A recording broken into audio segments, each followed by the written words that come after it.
Hey, what's up guys? Now, literally late last year, I produced a video on my channel on the new models that were coming out in 2023. However, since then, Mercedes-Benz have actually announced a few more with some kind of sneak peeks and that sort of thing. So what I wanted to do in this particular video is share with you a very unique experience and opportunity I've had with Mercedes to go and check out some of these new models. So, as you can clearly see, I'm not where I usually film, so I literally just got on the flight this morning, alarm set for 4 o'clock in the morning, and flight was at 6:30. So I'm currently in Mallorca right now, and thanks to Mercedes, I had some really nice extra legroom on the 2-hour flight, so huge shout out to them. But yes, there's absolutely tons of stuff to have a look at today, so I don't know what's lined up, but I'm going to bring you guys along with me, and we'll see what it's all about.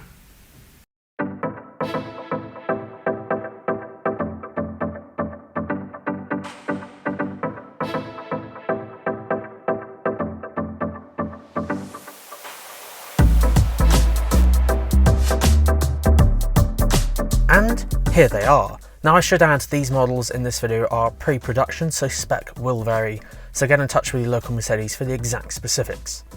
Now for those of you who've seen my reviews of the EQE and EQS, you'll notice there's a similar design going on here, which is super efficient when it comes to aerodynamics, with that kind of one bow design, which ultimately leads to a greater range. And speaking of range, how does up to 334 miles and 365 miles sound based on WLTP? Featuring the latest battery technology and more specifically a 91 kWh and a 108.4 kWh battery, coupled with that sleek design, it gets some serious numbers on that range. Featuring similarly stylish LEDs up front with options for a thing called digital light, which I'm hoping to cover soon, and a glossy black grille on the front, because remember, electric cars don't need a traditional radiator grille. I noticed they also had pop-out handles just like the EQE and EQS, which was also a nice touch. And also, just like the EQE and EQS, they have an absolutely stunning interior with a 12.8-inch media display. Or if you want to go all out, why not opt for a thing called the Hyperscreen, which stretches across the entire dashboard. Link in the pop-up banner if you want to see that one.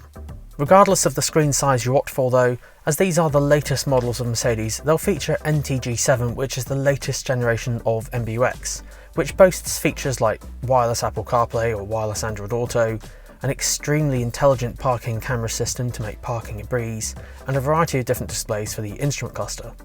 For the rear, as these are larger versions of the EQE and EQS, they have plenty of legroom in the back, which will be similar to GLEs and GLSs, but I can't wait to get my hands on one properly with a bit more time to compare them and see what they're like. Although I did note that the EQE SUV was a 5-seater and EQS has 7 seats, so if you needed the extra 2 seats, it might be worth considering that one.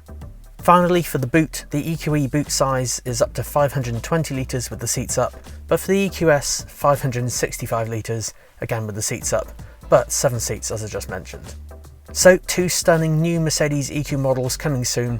Hopefully I can get my hands on them as soon as they arrive, and maybe even make a comparison video. Guys, thank you so much for watching. If you wanted to see the non-SUV versions of these cars, click here for the EQE and click here for the EQS. See you next time.